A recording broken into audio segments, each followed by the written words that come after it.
এখনকার সময়ে বলেন কিংবা আগেকার সময়ের কথা বলেন, পরীক্ষার দিন সবার অবস্থা প্রায় একই রকম। আচ্ছা, আমার পরীক্ষা না, তাক কাল তো বন্ধ আছে, একটু ঘুমিয়ে নিই। আর তাছাড়া অনেক সময়, সিলেবাস শেষ করে ফেলতে পারবো।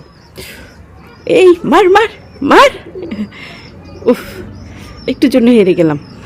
একটু মোবাইল টিভি তো শান্তিতে, পরীক্ষা টরীক্ষা বাদ। আর পরীক্ষার দিন কি অবস্থা হয় দেখেন, এত পড়ালেখা, এত সিলেবাস, কি যে করি আল্লাহ, কখন শেষ করব? এই যে 9টা বাজে পরীক্ষা, আল্লাহ কি যে করব? এত লম্বা সিলেবাস দিতে হয়, স্যারেদের কোনো দয়া মায়া এইসব কিছু নাই। আল্লাহ এই যাত্রায় পাশ করিয়ে দিও, আল্লাহ এই যাত্রায় পাশ করিয়ে দিও।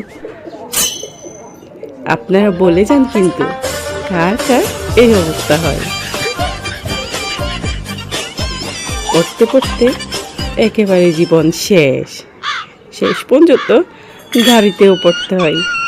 আবার গাড়িতে পড়ার পরও হরমে গিয়েও 1 মিনিট 2 মিনিট পড়তে হয়, যতক্ষণ না খাতা দিচ্ছে। কি একটা অবস্থা বলেন।